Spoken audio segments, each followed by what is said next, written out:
back to the Asian Regional Qualifier for IESF 2024 Riyadh, where we have just witnessed the longest game so far. Post 30 minutes, man. Insane stuff. Mirko was on duty on that game. How are you feeling, man? I'm feeling great personally, right? I mean, we got to see so many of those crazy plays happen, and in the end, we also saw Takiza go for so many steals. I think there's a positive to be taken from a long game like that. It definitely shows you that they are very, very disciplined, right? Because the fact that you were able to play it so slow, play it so well in the later stage of the game when all the pressure is coming onto you, it's really impressive to see Bahrain just take the dub like that. I mean, it was a long fought out battle, but in the end, they got it done. Despite the fact that there were some moments where, they're probably getting you in the edge of your seats, just trying to just yell at the screen, come on, bro, it's so close, get it done. But that's why we're just having such a good time, man. And to think that there's just one more match left here, so there's still even more fun to be had.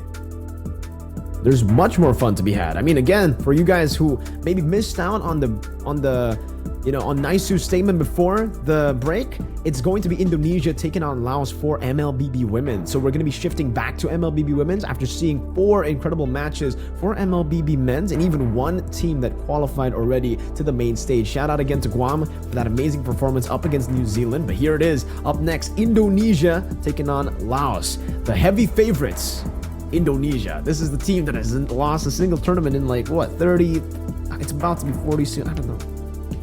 It's just way, way too long of a reign for in this Indonesian rep. So I think a lot of the audience are very, very confident that Indonesia has this. But hey, that is the moment where you need to be careful, man. That is where the mistakes happen. That is where the upsets begin. So especially after crazy stuff like the previous match, we have our fingers crossed, man. We never know what's going to happen. Fingers crossed. Hopefully for Indonesia, though, I mean, looking at how they were able to play yesterday, maybe for Laos, I don't know how they're actually going to be, how they're going to perform up against Indonesia. Indonesia is such a big force in the women's scene, especially when it comes down to how they can actually move around the map. I think that's the biggest advantage, right? Because obviously, mechanically, they have an advantage, but how they can take control of the game and end it before even the 10th minute, before even the first Lord, has got to be with their lineup, understanding crazy macro advantages that they can use in the game. Well, for Indonesia, this is their lineup. There's going to be Sini, Vivian, Shell, Fumi Echo, and Vival. Vival? I mean, depends on how you want to pronounce it, but what is for sure is that they have been just on a crazy run, non-stop, unstoppable, despite everyone's efforts to try and stop this hype train almost, and they've been reigning supreme. So this is where the real challenge begins, right? When you're set up against other regions, because domestically, I think they're done. They've won almost everything. They've won literally everything. They haven't just, maybe except for IESF, because this is the first time ever that we are going to get to the MLBB Women's Division. But if they win this later on as well, but firstly they have to qualify, then yes, they will have won every single possible title in the MLBB Women's scene. And that's ridiculous, considering that for some of these members as well, for Vivian, I think she's the longest standing member on this team. Like, there was a point in this lineup where it was just Vivian and everybody else left. So then Sini joined in, Chell and Vival, and then I think just recently, it depends on how you think recent is. For Naisu, a minute ago is like a year ago. So a year ago, a minute and a half ago, Fumieko actually joined in this lineup, and it has given them even more strength. Like with Fumi Echo, it just definitely seems like they actually kind of leveled up, and now they have a new analyst as well. They got a new coach. It seems like Indonesia are just looking real strong now. But of course, with changes, there must be, time to get used to, right? Like how will they synergize together, the coaching staff and the players? Up against them today, though, from Laos, it's BB, Mint, Cindy, Nu, and Tuk. Going to try and go up against overwhelming odds right here, with everyone, almost everyone at least, feeling like, man, the Indonesian ladies roster is just so strong. They are the ones right now attempting to take on the mantle of like giant slayers, to take down the undefeated. That's everybody up against Indonesia, right? And we'll see if Laos can actually get the title here up against Indonesia by beating them, or at least taking a game off of them, because it definitely seems like, as I look through the stats of IESF.gg, which you guys can do too very easily by just typing it in your browser, man. www.isf.gg. If you're already watching, might as well open it up, go and take a look at what matches you guys want to see, the standings as well, because there are some of these matches that are being played just without it being streamed. So if you guys want to catch up, go ahead and check it out. And I'm actually going to be checking it out as well to see the standings as of right now.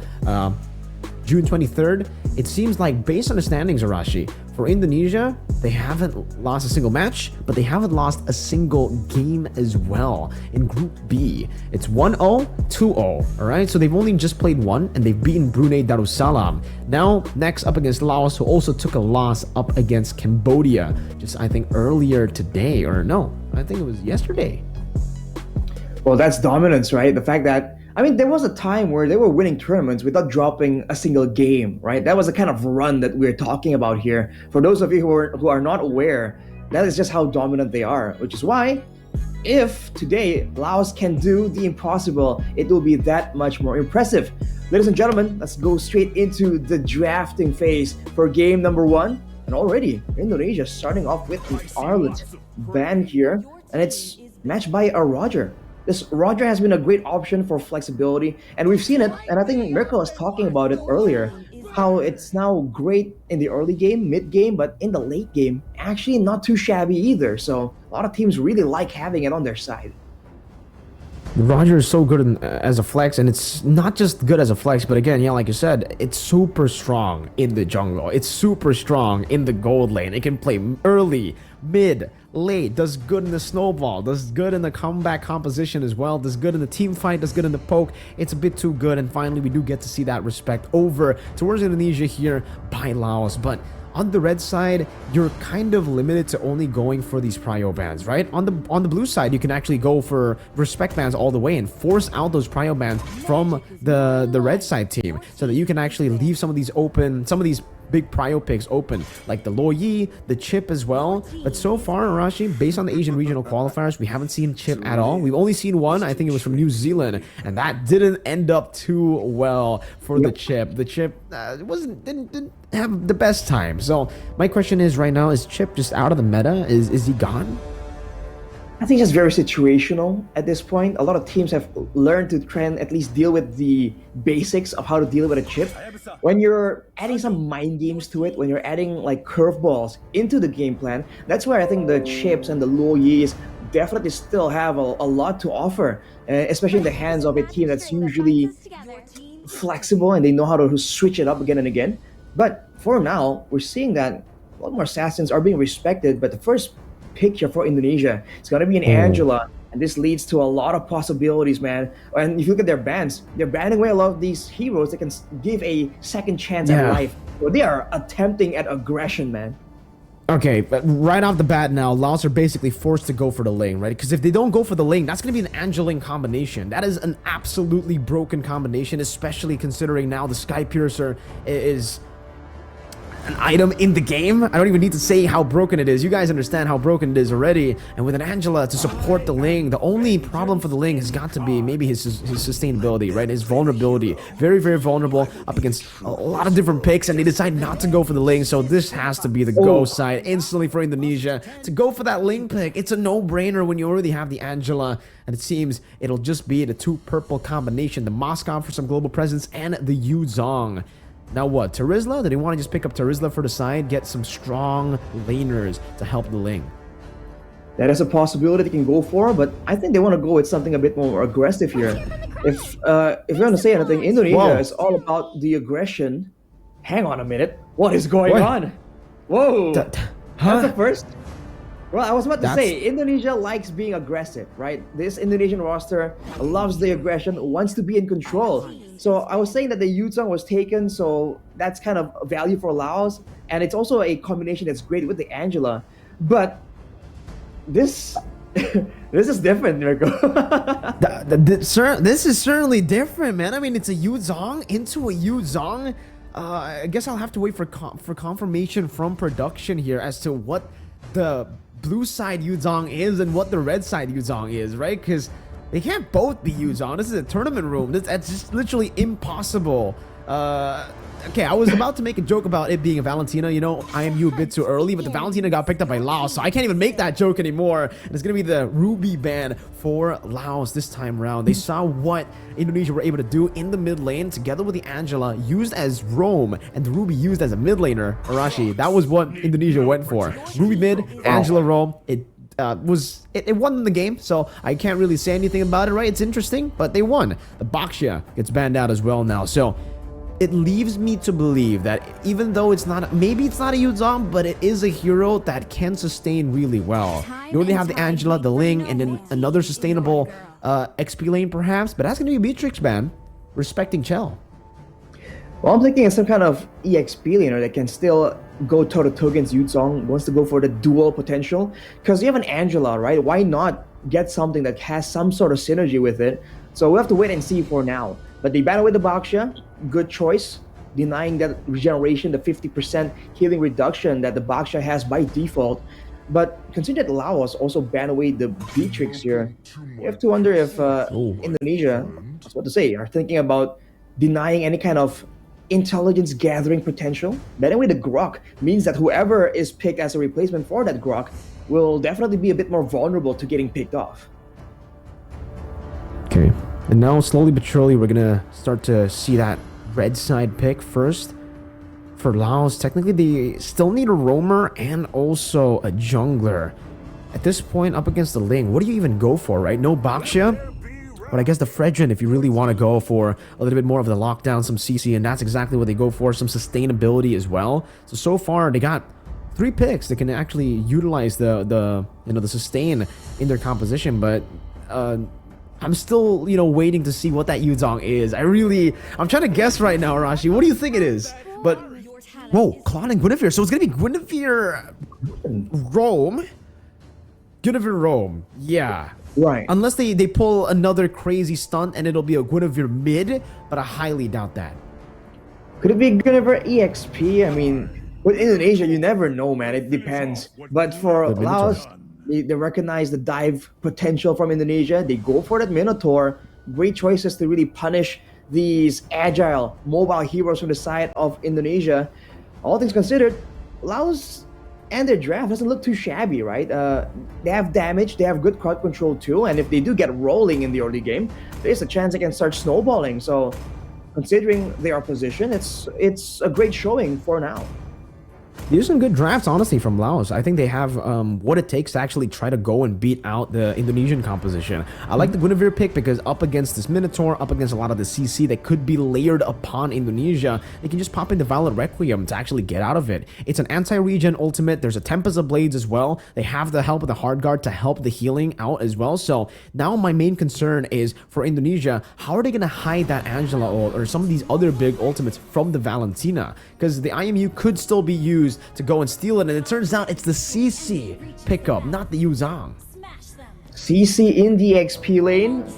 In long trades against the Yuzong, it should probably still be even. It's almost like a skill matchup. And if you're looking at some of the emblems right here, Catawap on the Fredrin going for we saw earlier the new emblem set, but for now it's going to be a concussive blast. So farming is definitely in the minds of both junglers.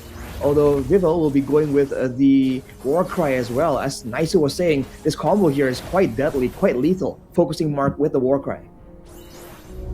That Warcry together with the focusing mark, right? The 8% plus the 6%. It does stack up. It does do a really good job at doing extra damage. And it does seem like, by the way, Sydney will be on the Guinevere. That's going to be a spatial migration to knock Bumblebee up and all the way to a dive under the tier 1 before the first minute of the game. 1-0 to Indonesia with a Guinevere mid and an Angela roam. I mean, it's a fighter with an Angela in the roaming position. Can't say we haven't seen it, but not quite this combination. With that early game pressure, though, you can see that the Ling is just all over the place, trying to farm as much as possible. Indonesia already just getting a lot more dominance when it comes to the information, the control around the map, the control over these bushes. For now, it's still pretty okay, but later on, Bumblebee, being one of the bigger main tanks on the team, will have to walk into some of these bushes against her own safety. In the mid lane again, it does seem like Bumblebee is going to be bullied. Vivian actually taking 2 turret shots there in the mid lane too, just to establish some dominance. As Vival gets level 4, a little bit ahead when it comes down to the jungle matchup against Cat Awap. When she also does have the concussive blast, so she is trying to match at least Vival's clear speed. But with the Warcry, it does seem like she has been able to actually farm up quite well. Vival rotating up top now with the Finch Poise and the Tempest of Blades, able to knock one up now with the Divine Blades as well. Going for the last shot, but it's not going to be enough just yet. It's going to be Fumi Echo with the yo-yos to go and get that kill. Another kill in for Indonesia in the 2nd minute of the game as they rotate back towards this turtle. A great play by Indonesia there to just go for aggression before the turtle. Now, Cine going in again. Good spatial migration into Violet Requiem, forcing that flicker from Nu. And now, with the purple buff still being taken away by Vival, they've actually done it. They've successfully zoned Cat Awap and Bumblebee away from the turtle. That should have been free, with the purple buff still being taken away by Vival, but now Vival already has the purple buff, goes back into the turtle, and Bumblebee wants to walk back up. Cindy doing some damage now, so that's gonna be the curtain call, locking him down with the spatial migration too. No Violet Requiem, but it's enough damage to take her out of the game. Fumi Echo still able to dash out as Cat Awap goes in again, but the Red Tree battle will not even be a Red Tree battle. Vival just takes it away, and now it's gonna be Cindy who jumps in forward again. That's gonna be Cindy doing some damage, but again, it's gonna be the Tempest of Blaze to lock them down, knock them up, and take them out of this Land of Dawn game. Spatial migration, another lockup into the Violet Requiem for Fumi Echo to take the kill. Dominant Indonesia, 3 minutes in, 6 kills and 1 turtle. An absolutely stellar performance as expected, but man, despite the best efforts from Laos to really try and stop it, to try and get at least a winning combo for the neutral objective, level 4, Indonesia says no problem. We don't want to go for a team fight, so we're going to pick off your members one by one. We're going to take over the bushes, and afterwards keep soloing, keep one-shotting the main front line, the first person again and again. And look at how they're able to split the focus of the team from Laos. They're trying to go for a big combo, but with the turtle being taken, with their members being chased around, they just kept moving in and out of these fights. And when you think that it's over, they go in and go for more. Laos, you're completely overwhelmed. Now, most likely, very clearly on the back foot, is concerned on what to do. With Vival 1 kill ahead, 2 levels ahead as well when it comes to the neutral objective situation. It's looking quite difficult for Laos to try and maintain the early game dominance. You can see there, it's a Fury Hammer straight into Legion Sword. What is Vival actually building there? No boots for Vival on the Ling. He's going to go straight for some of these item components, and up top, there is some damage placed down on the Fumi Echo on the Spirit of Destruction as well. They decide to go and take it, and the Hard Guard goes in onto Vival. It's a good shutdown onto Platwu, but look at the damage coming down. Platwu very, very low. Vival should still be able to catch Platwu here as he dumps him with the Divine Blades one again, and the Tempest of Blades to knock her up, and Cat Awap is next in the chopping block as he picks up the blades from the ground. Vivian able to flicker out of the taunt there, and that's going to be another spatial migration to lock Bumblebee up. New on the Hard Guard, but the turtle spawns in the bottom lane, and Vival will just utilize this time to go and rotate to take that turtle from Laos. They managed to actually push Laos back. They had the winning fight technique, the winning skirmish, and now just full control. And they have enough damage to sneak this right out from under the nose of Laos, and that seems to be what's going to happen. Laos, despite having this combo, they are failing to really get the kind of fights they require. A full-on 5v5. Look at this, one more. A full-on dive again, everything in the kitchen sink thrown at Cat Awap, and you've got to feel for her at this point of the game. 8-1 Vival. This should have been usually the Ling on that side getting invaded, but she's on the Ling. She's invading the Fredgen with the rest of the team. So much prio all around the map. Up top, a lot of damage from Nu over to Chell, but she is able to escape with a battle mirror image. That's what's making it quite difficult for Laos as well. If they want to try and go for a force 5v5 fight, they have to try and pull Indonesia to try and match their playstyle. With Indonesia just splitting, just pushing with the lane dominance on multiple lanes here, if they can try and go for a dive maybe, they can force a response from Indonesia, but they don't have the tools to do so. And once again, Indonesia.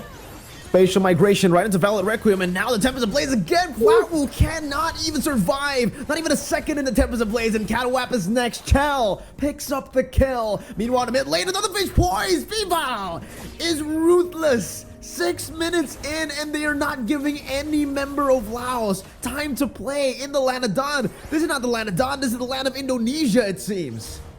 Usually we see winning teams with the Ling go for the pushes, go for the macro play. They aren't even going for macro plays. They're using this mobility to more efficiently hunt down like structural objectives and players from the side of Laos. They're literally not going for any kind of long drawn out macro play. They just keep going for fights again and again. Replay here from what happened earlier in the mid lane, but I think a fight was breaking out in real time as well.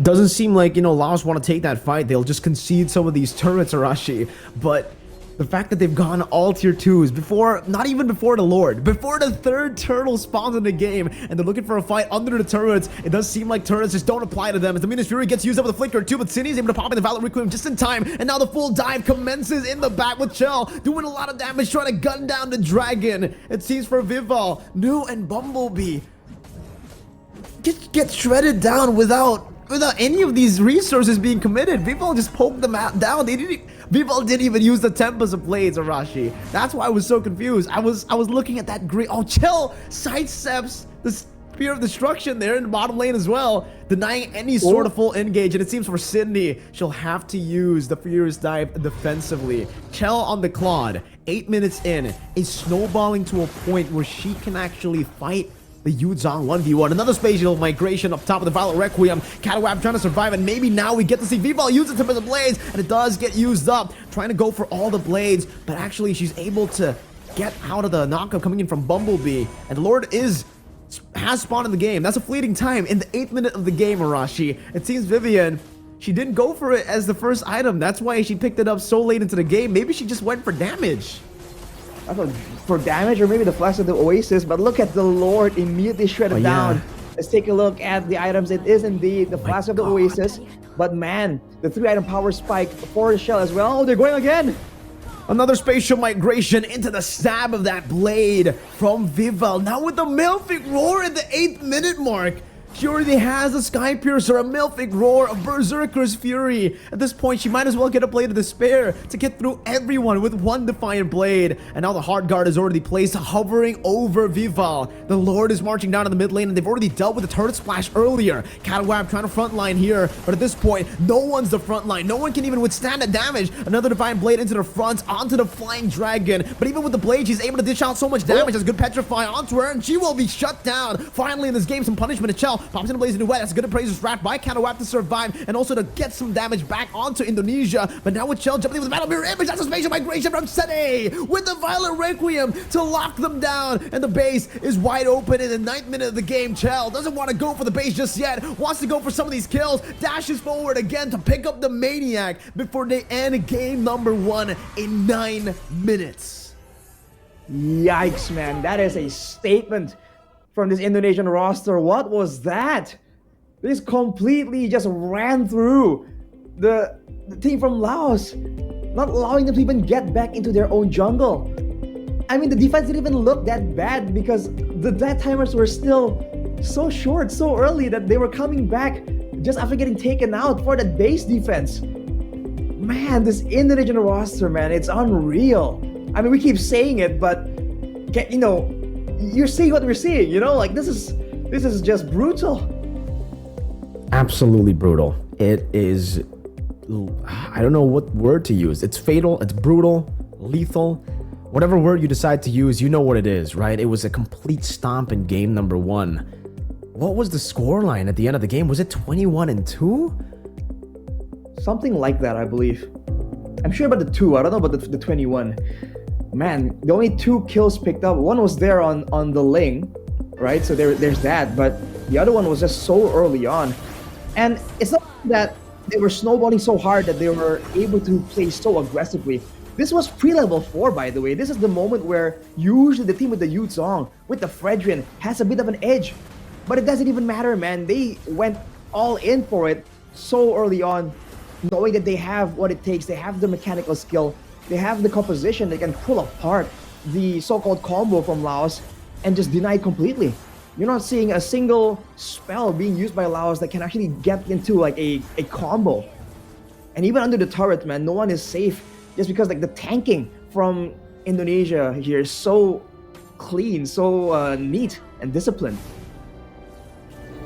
I think discipline is a bit of an understatement, right? At this point, the fact that they were able to just completely dominate, it was the proper amount of risk as well. Because I don't know, if you played just purely with discipline, I don't think you would be able to actually go for all these crazy plays. They were playing with just instincts, I feel, Arashi. Not even just discipline, right? They were just thinking about, they weren't even thinking, I think. They were playing the game just how they always play the game, with this in a dominant fashion as well. I don't even know how to really describe some of these plays, because even this tier 2 dive, this is a tier 2 turret we're talking about in the 7th minute of the game. This is the turtle, the third turtle just spawned in, and Vival was able to shred all of them without the Tempest of Blades. Make it make sense, Arashi. I don't know how to make sense of it, man. They were just that good, and they know what they have. They know that this draft allows them to do risky plays, the hard guard, the healing, the fact that the Oasis rushed on early. And even here, when you thought that, okay, Laos has evaded from the main big play from Indonesia, out of nowhere, Cine comes in and gets a 2-man knockup. This is that EXP lane Guinevere. Out of nowhere, we were just confused on where things are going, and just like that, they're just showing again why it all makes sense, how it all ties in together. Even though at first glance it looks confusing, in the end, it just worked so well, especially in their hands. So it's definitely something that they have tried out before. The player of the match is going to be Cine with a 3-0 and 14 KDA. I mean, it's a all-out tank build, but at that point, when you have such a reliable damage dealer that is so mobile that she can be anywhere on the map, anywhere in the Land of Dawn, who needs more damage? All you need is more utility to enable the snowball even more. Cine only had that. She was building tank. Looking at her damage, it doesn't really look like she was building tank. She was just relying on the base damage. And that's how much damage she was able to do with just the base damage. Imagine if she had gone for magic. I think anyone or everyone who got hit by the spatial migration, especially the Violet Requiem, would just disappear at that point of the game. It was such a massive snowball. At this point, we're waiting for game number 2, and again, Arashi, you know, when you're up against Indonesia, you get the chance to be the Giant Slayer, the King Slayer, the Queen Slayer. I don't know what names you want to come up with, but oh my god, 21 and 2. So it was 21 and 2. 21 and 2. Well, you're seeing again why we've been hyping it up so much, why we're saying that it will be such an achievement for Laos if they can take even a game. It's not us disrespecting Laos. This is just us saying it as it is, man. If you can take a game from this Indonesian ladies roster, that in itself, so far in Indonesia, is an achievement. That is just how good it's been. And you're seeing it yourself in the Land of Dawn, in the macro play, in the mechanics, the instincts. And I said discipline earlier, but I don't even mean like, oh, the slow pace, slow tempo. Yeah. I meant discipline when it comes to how they orchestrated those dives, man, because those were clean. Not a single time did we even feel like, even though the health bars did get low, for some reason you're seeing them pull it off, and you don't even feel like, oh, someone's gonna miscalculate and take an extra target shot. No, you just felt like, all right, everything is going as calculated. They make it seem that good. At this point, Arashi, I'm confused as to what hero Cine can't use, right? She's already gone with the Terizla pick in the mid lane, the Ruby pick in the mid lane just yesterday, and now she shows up with the CC. Or sorry, not the CC. See, I'm getting so many heroes mixed up. She goes in with the Guinevere, but I would actually love to see her play the Tigreal and the Gwyn and the CC as well, right? Some of these new picks, maybe pull it off in the mid lane. At this point, Cine, it feels like she can play any hero in the mid lane and make it work. It feels like that statement could be said about any one of these members, because even yesterday Chell played Lunox in the gold lane, made it work. Everything went to plan with their playstyle, I guess, their game plan as well. Oh my god, Arashi, I don't know. Again, even from the drafting phase, right, you're seeing why it makes sense. Like we're talking again about the composition from Laos. It's not bad, man. For the longest time, by the way, at least in our own region, the Yuzong and the Minotaur were prio picks. It was always first picked for a lot of situations, especially if you want to play for the neutral objective. But we already highlighted this. It doesn't matter when you're against a team that understands the strengths and weaknesses of themselves, but also their opponents. They know that the last thing they want to do is give a proper fight, a full-on 5-man fight to the side of Laos. So if you look at the whole game, I don't think there was a single fight where it was an actual 5v5. Even the final sequence, it was a 2v4 and then another 2v4 afterwards. So they were just completely pulling apart Laos at the seams, man. They really were. It was just really, really tough to watch. And the Sky Piercer build, what were items at the last portion of the game, right? At that point, I really wanted to see for the Ling at least, what items did she have in her inventory? Because last time we saw it was the Malefic Roar, and usually Malefic Roar is like the cherry on top. It's usually the last item you actually go for in your inventory there. So if she actually did have already the Berserker's Fury with the Sky Piercer and maybe a BOD before that Malefic Roar in 10 minutes, that's absolutely ridiculous. Chell as well, already with the 3 items and the Malefic Roar. I think she might have even had a Windtalker at that point. So almost full items on a gold laner that is supposed to be the weak side, especially up against the Moscow, right? You try to jump in with the Battle Mirror Image, you go with the Blazing Duet, you can get cancelled out by the Spear of Misery. So many outplay maneuvers from the opposing team. They even got a Fredrin in towards the later phase of the draft to counter the Ling, maybe try to invade the Ling, and it did not work out. No invades were made. And Arashi, I understand that, invades are kind of tough to make happen now in this current patch, after the last patch even, right? Because you take more damage when you invade early on. But tell me how the Ling invaded early. Tell me how they were able to make that work. How they were the ones to go up against a utility jungle, win out in the enemy jungle, and get the trades, not even trades, to get the wins all across. W's everywhere on the map, every single lane, even the weak side lane. Well, see, the honest answer is I don't know. But if you're trying to figure it out somehow, some way, right? I guess it's the Angela Ling combo is just so good. It gives you the sustain. So even if you take a bit of extra damage, you have more recovery available to you. And the way they were playing it, they weren't tanking damage, right? They were avoiding it. They were moving in and out, dealing damage. They were hitting, but then avoiding getting hit themselves. And that way, even if they're supposedly supposed to take more damage, technically it can still come out on top if the damage doesn't quite land. So maybe that's it. But honestly, if it was said after a different game, not this game, you would have said no way, what is that? That's baloney. But I feel like that's the only way to really kind of theorize what happened there in game number 1. I guess that is really the only way to really try to understand what happened in that game, right? And I guess for now we are going to be getting ready for the next match, for the next game actually. And Arashi, what are we expecting in game number 2? Do we expect the Ling to be banned out at this point? If it's not banned, they kind of walked into that too, by the way, right? It was the Angela picked up. If you don't go for the Ling there, you're done. Even against, we're not even talking just about Indonesia, right? Normal compositions as well. When you see an Angela, you do not want to give the Ling over, because if you give the Ling over, it'll be such a tough road up ahead. And that's exactly what we saw. And that's why the first pick just works so well, right? You're allowed, or you have the chance to really play those mind games, kind of force your opponents into certain strategies. Because maybe Laos weren't really feeling the whole assassin. But again, with the way Indonesia was drafting, they were kind of forced to do so, right? And if they don't, they pay the price. The kind of tough decisions that you can throw onto your opponents are definitely something that is a great weapon if you do know your own players and their specialties and what they can pull off. And to a degree, if you know your opponents also, that could be a very good strategy. But on that topic, Mirko, about Laos here, what can they do? What will they do?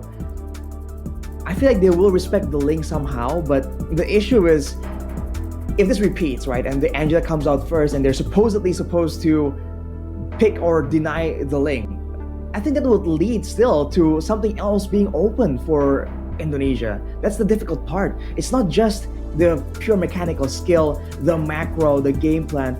It's also the flexibility, like you were talking about earlier. Most of these players here from the side of Indonesia, they are able to just play so many different heroes, so many different styles of heroes as well at a high level too. It's not just decent. They actually can use a lot of different heroes to make crazy outplays. They make it seem like that's part of their arsenal in the first place. It's like their main hero.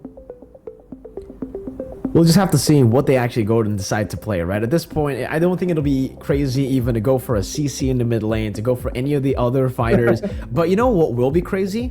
If she actually goes back to the mage in the mid lane. That would be wild, right? I mean, Wow. that's how wild it is. If Cindy actually goes for a standard pick, it's actually more wild than a wild pick because she has been playing all the other heroes except for mage. She's been playing everything except mage. It almost seems like she has a personal vendetta up against the mage mid laner. She wants to prove to the world that no, you don't need to play mage in the mid lane. You can do anything you want in the mid lane. As long as you're creative enough, as long as you understand the fundamentals of how to play that draft, you should be able to make it work. And let's see in game number 2, I guess, later on.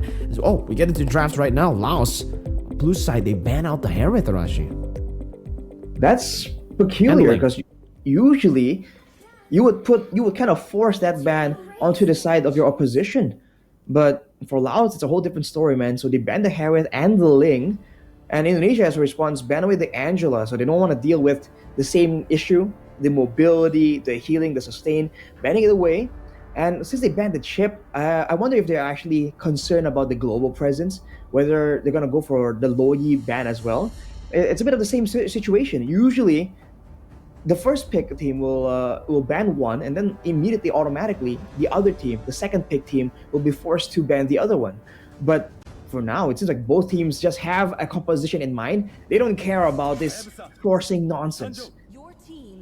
No, they don't. And that's going to be the Hayabusa ban as well now, coming down from Laos. So, 2 assassins and 1 Harith banned out. Meanwhile, for Indonesia, it's going to be the Chip and the Angela.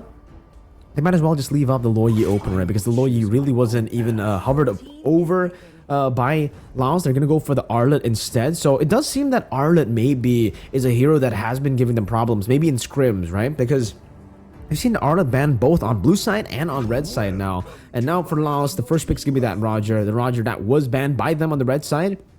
Now first pick, as usual, like we said, super flex, gold and jungle. Very, very good in both roles. Strong early game power in the jungle or the gold lane. Can't go wrong with that. But not for Indonesia.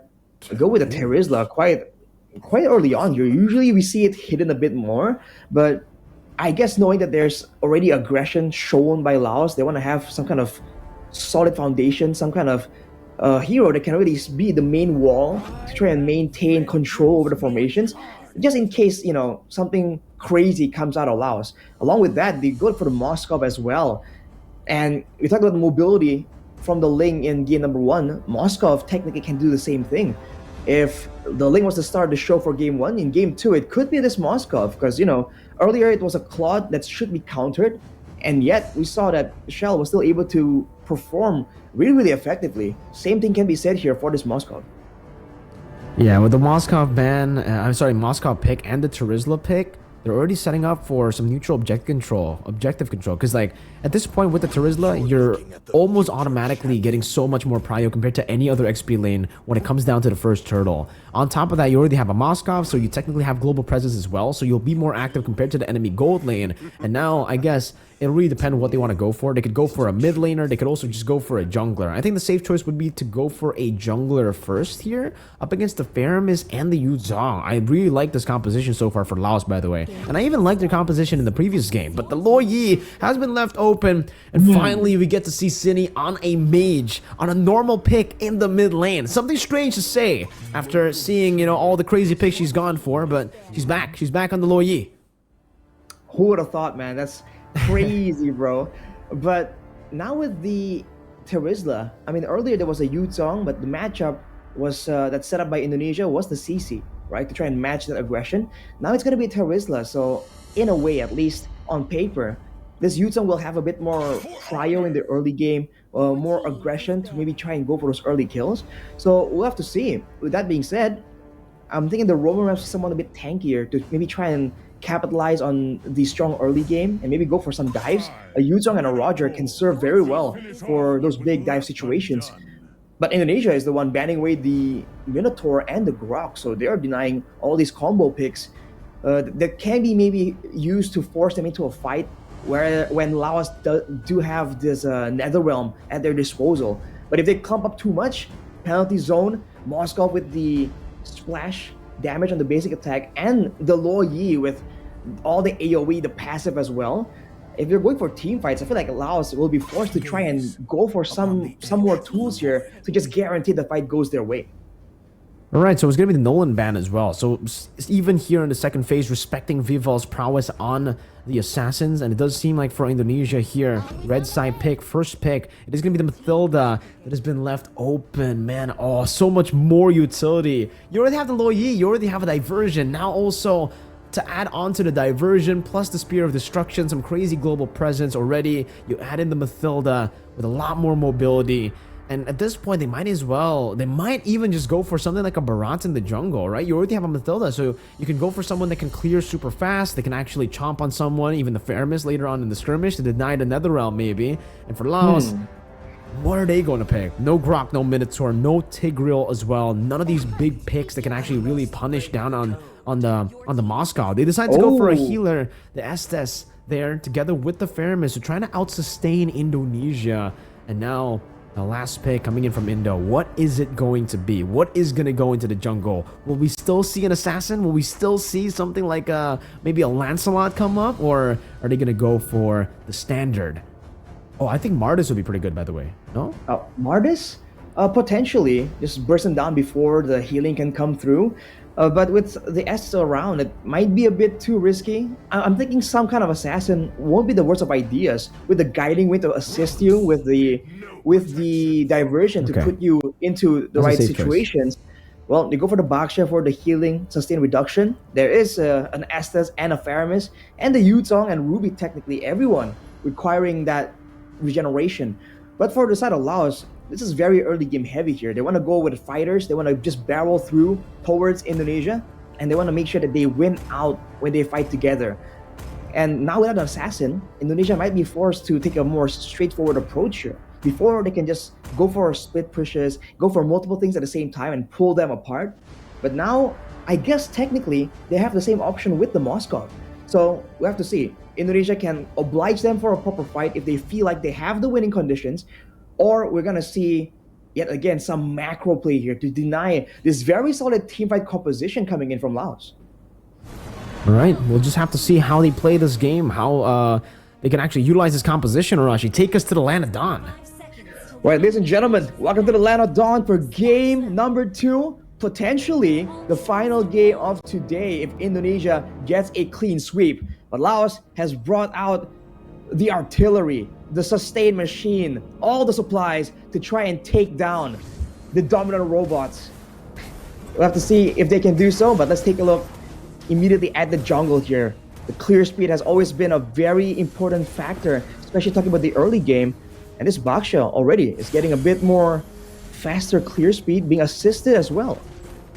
Already invading very early on. Vival going to be able to get that green camp away and might actually be taking everything in the bottom side jungle. Yes, wow. Vivian getting Vival the additional maneuvers there with the guiding wind as well, and they will be able to actually create some space for the invades to happen very early on. And for Catawap, it's already a very interesting start to the game, actually opting to go after the purple buff up top instead of the bottom lane. The shield unity almost used up by Vival to catch Nu. And it seems for Catawap, she's just going to be so behind. She didn't even go for the Lethal Wanderer, Rashi. That was up top on her side as well. So Viva already getting a massive advantage here. Should be able to get level 4 while also denying that level 4 for Catawap as the turtle spawns in the game. That's a fresh look coming in from Vivian. Usually we see the Baksha just take over purely by the movement speed, by the shield unity just rolling around the map. But we're seeing now Vival on the Baksha, assisted by Vivian in maneuvering in order to get to those camps a bit earlier. And looking at this already, threatening the mid lane. For the side of Laos though, we'll have to see. Team fighting is definitely their priority right here, so they want to play it a bit safer. Later on, Bumblebee on the Estes is running the Temporal Rain though, so there'll be more healings and slows technically, but look at the damage, man. Vivian wants to go for the last few hits and finds it. First blood over to Vivian with just the blooms, and it should be Vival who takes this for free because the Roger Catawap is in the bottom lane actually, trying to go for the turret, but with Chell there with the Inspire as well, I don't think there's really any threat into that Moscow, and they give away the entire top side, not just the turtle, over to Indonesia. Vival, who's already holding an overwhelming lead, will be even further ahead now, as she won't even bother to get any more of the green camp. She'll just go straight to her own purple buff, play it safe. It's a 1-0 start on the shield unity. Get into the mid lane, straight into the dispersion and the rotation. Oh. Bumblebee completely obliterated, even faster than News reaction. Diversion in the bottom lane. Say goodbye to Platwu, who's trying to survive, has the flicker too, and will be able to escape into the dispersion, and the rotation catches her again. Cindy playing with the space over the turret, the guiding wind to bring her over towards a different angle to attack Platwu. And for Laos, Platwu will have to recall Chell, gonna be able to shove this wave all the way back into the turret. Maybe she might even get a few shots with the Inspire. I don't know if she wants to go for the Inspire here, but no. Alright, she just goes for the few shots into the bottom lane with the guiding wind, bringing the low Yi back. I don't know if Platwu can even rotate back into this turret. There's Vival as well. The shield needing to lock her down into the dispersion. My goodness. She just recalled. She just got back into the lane, and now she's back in the base again. Indonesia, absolutely ruthless again. 3-0 start. And they just are so active around the map. Every single time you lead them to their own devices, they're always up to something, always scheming for the next interaction. Look at this, diversion again. And now it's going to be on to Bumblebee, who's already died 2 times, making 3 now on the board. Again, another round coming in a bit too late as the Tortoise Poisons is going to be used up. And now Cindy will be able to get the Furious Dive, but no Petrify to combo it together. Vivian gets out, and take a look at Chell as a penalty zone to lock them down. And now all the damage placed onto him. Fumieko swinging the hammer, picking up a double kill as Chell just keeps on munching on that turret goal in the mid lane. Platwu cannot even threaten her back, cannot even deny those few hits onto the turret. And to make it even worse, to put salt in the wound, they're already giving Cindy a purple buff in the 4th minute of the game, Arashi. They have full control over the jungle too, man. The diversions, we've talked about how right now the diversions are just not as impressive as they used to be, because teams are used to it. Teams know to control the map and deny any opportunity for the diversion plays. But against Indonesia right now, wow, once again, new. Without any mobility, just gets caught out, gets deleted, and they're still going for it. I don't think there's much they can do right now. Catawap, you're 2 levels down. I don't think you can even threaten Vival at this point of the game. She still has the Poissons too, so even if they do, Vival will be very, very tanky. I don't think you can actually take her down at all. So Indonesia now playing again with the diversion, now going towards the top side of the map. We'll be able to catch Catawap in her rotation up top. Vival's just gonna go for the dive straight in. Cindy able to go for the Furious Dive, but look at the damage coming down. Vival, can she survive? The answer is gonna be no, but they still get Catawap without even throwing a shutdown in. It's another free turret over to Chell, and they should be looking to siege down the turret in tier 2 up top, man. Cindy already zoning Bumblebee. She's already died 3 times. If she walks back up, it's gonna be the 4th time. New as well, zoned away. They can't even go and defend their own turrets in the 5th minute of the game. Indonesia are taking complete control of the enemy jungle. Just zoning away using a single low Yi. Usually there's gonna be some backup involved, but that was just Cindy walking up and saying, walk up at your own risk, and they're going for it again. Spear of Misery to pin him down onto the wall. The guiding wind to knock her up right into the spears of Chell. 10-1. Let's take a look at the items. Diversion again, though. Where is it going to go? Into the bottom lane. Maybe a possible dive attempt now, as that's going to be Vivo, who's looking for a play as well. Catawap completely sandwiched. Vivian just between the turrets, taking a like in pounds, and now guiding winning away. Oh, Indonesia. Again, just utilizing the diversion. That's a dispersion, rotation, penalty zone, everything to force out the Netherrealm in the bottom lane. Chell gets taken out as good like in pounds, and it's going to force Vivian to actually utilize the flicker. And Platwu is actually really, really low. Catawap trying to go for the kill, but the Circling Eagle will just bait her in to Vival's damage. Can she actually escape? The answer is going to be yeah. She actually will be able to walk out of that engage coming in from Vival. But Vival will just use the space to go onto that orange buff. Might as well also just go for the Retribution, but it actually baits Catawap's Retri so that Vival can go for the turtle for free. No Retri contest. Laos will have to concede. But off that sequence though, beginning with Chell losing in the aggressive play using the Inspire, that's going to be Laos picking up a turret on the top side as well. So all things considered, still pretty good, pretty okay, but Platwu gets jumped on. They really tried to go for that, and now they're going to be caught, all of them, in the nether realm that's been placed down. Nu still able to escape with the Shadow Stampede. Fumi Echo with no penalties though, but with a few swings of the hammer. Vivian with the glooms. Gonna be caught in that bush. Now ran down by Vival. Fumi Echo gets the kill. Oh, that was unfortunate. She was so close to recalling. And it seems for Chell, she'll just be able to take this purple buff away from Laos. Vivian going in. You can see the piercing damage from Chell, almost taking Cindy to half HP. They'll be able to take the tier 2 again, just like in game number 1, without the Lord. I don't think I've seen anyone use the Loi in quite this fashion, man. They're not using it to outwit Laos. They're using it to just completely all out, just out-rotate Laos. They play on the bottom side and they diverge to the other side, but penalty zone.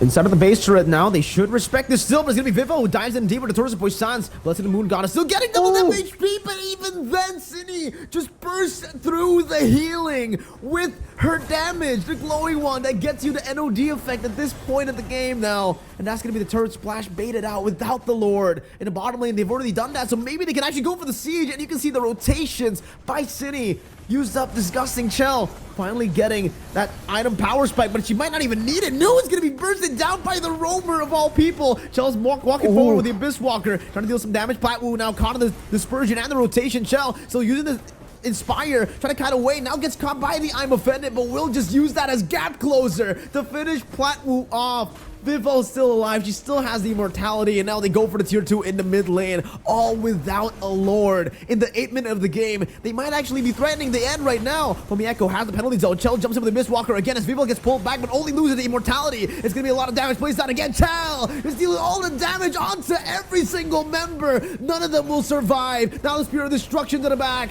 Cat Owap will fall, and it is a complete wipeout. Platwoo will finally spawn in back into the game, but it's going to be sidestepped away that I'm Offended. 7 seconds on the death timers. Platwoo with no I'm Offended getting taken down again. 2 wipeouts in a row as Indonesia will end it quick. 9-21, quicker than game 1. An absolute brute force approach. We've used that word again and again today, but that is quite literally it, man. They just went straight at it. They know they have all the advantages. And for a second there, it seemed like at least they were able to slow down the members of Indonesia. They were able to kind of trade back some objectives. But towards the end, man, Indonesia just completely ramped up the aggression. And that was it. Immediately operating like a meat grinder and just demolishing the members of Laos one by one. And like we said, they were the favorites for a reason. And man, did they make, again, another statement. After all the weird picks, they go with the normal looking roster and they just demolish even harder, man. A complete stomp. Game 1, game 2, doesn't matter. With normal picks, with cheesy picks, with fighters in the mid lane, with mages in the mid lane, with the Loyi or the Terizla or the Ruby, or even in the previous game, the Guinevere Roam. The Guinevere with the Dominance Ice. It was a tank build for him, or for her actually. And let's move on to the highlights here, Rashi. Let's go through the highlights once again, all the way from the early game to the later stage of the game. What later stage? I mean, the late stage is the 10th minute, right? I mean, not even. I mean, you did say God. What is even late game? You did say the later stages, not like the late game. But yes. Yeah, but what is even the later stages, right? Well, the later stage is 9 minutes. It's still not late at all. But that's because of this early game play, man. They went for the Estes. They thought they could maybe sustain and win out the fights that way. But with Cataweb immediately shut down, who is the main damage dealer? They don't really have the same kind of damage output. Maybe Cindy can help out with that, but even then, she's taking too much attention, too much aggression. And for the most part, the jungle was just completely controlled by Indonesia here. They, like I said, they go on the bottom side, they diverge to the top side. If they rotate to the top side, they'll diverge to the bottom side. And when they know that there are objectives at play here, they won't hesitate to just go in for these aggressive plays. Even at the cost of 1 or 2 kills, it doesn't matter, right? It's still within their calculations. And slowly but surely, the map just got smaller and smaller. And at some point, I guess there was a thought of maybe Laos can defend long enough if they have the Netherrealm, they have the Blessing of the Moon Goddess, especially in their own base. Outside of the base, you can see that the damage output, credit to Shell for outputting it, is what allows Indonesia to just keep snowballing, keep melting through all the healing, all the second HP bars coming out of Laos. But afterwards, they make the play for the base. We thought it's gonna be dragged out a bit longer, but penalty zone into everything, fighting under the base, under the turret, into the Blessing of the Moon Goddess and the Netherrealm. And still, Indonesia was the one to pick up 1 kill there, which is insane. That doesn't really quite make sense when you think about it. But even with the damage reduction right there, Indonesia just kept going at it. They have the Mathilda that does provide some form of healing as well. But everyone, Sini has that shielding. Fumi Echo has that healing as well from her own spells. And you can say the same thing about Shell, especially with the Inspire. And with that power, with that damage, it's a more than a 10k, what is it, like a 12k gold lead, and just completely smash Laos down. Just destroying any hopes of just sending them, even delaying the game into a full 3-game series. The player of the match though will be Vivian on that Mathilda. She was the one who initially started the aggression with the first bit of action. But afterwards, when the fights go like that, and when you're that far ahead, she just did everything right, you have to say.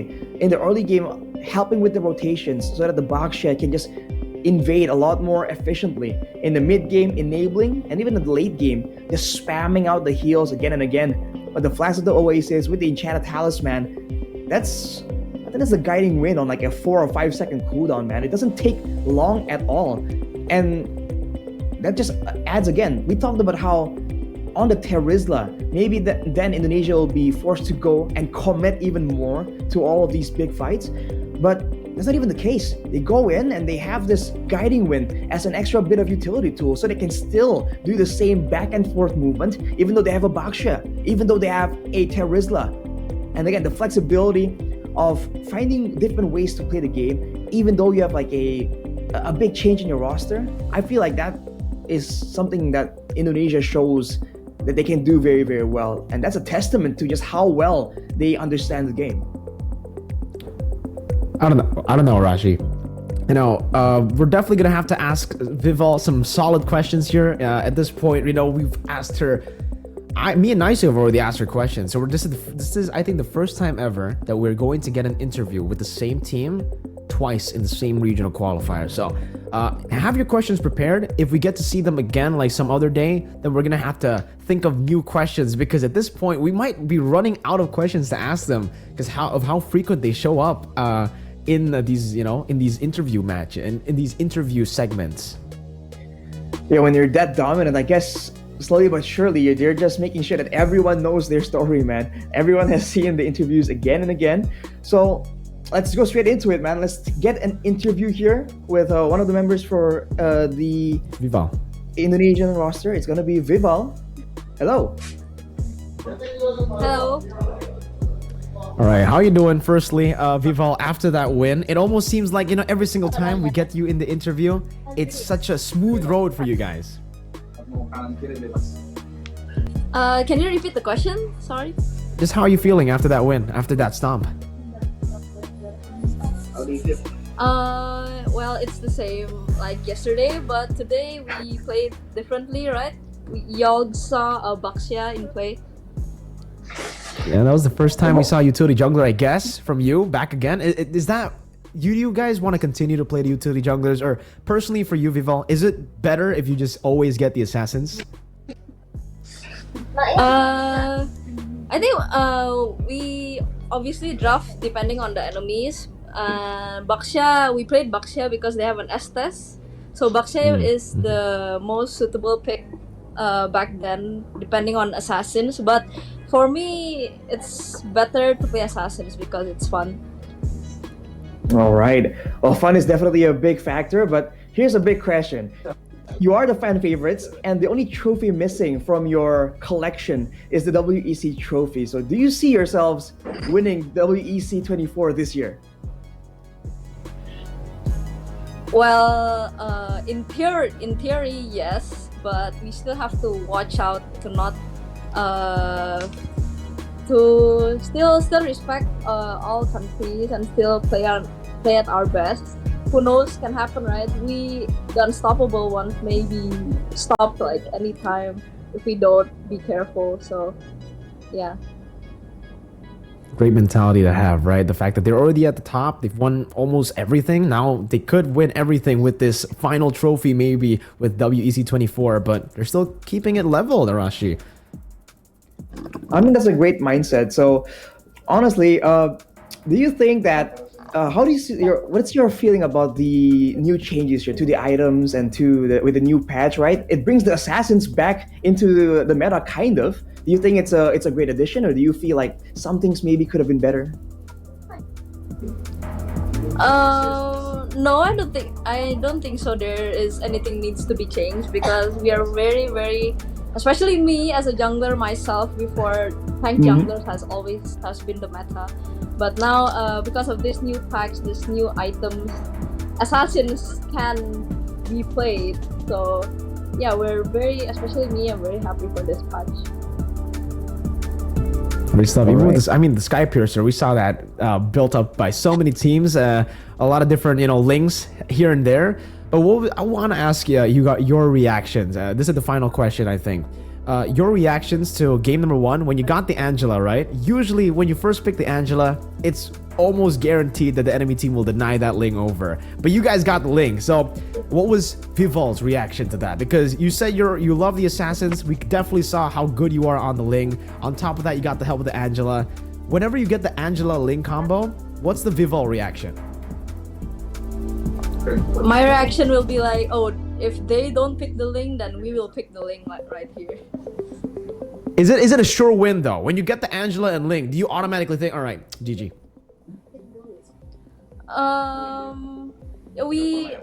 We think that because that's a composition that we practice like every day, but still that compositions, to be honest, still can be countered. So we still are in a look for that. Yeah, we still have to be careful.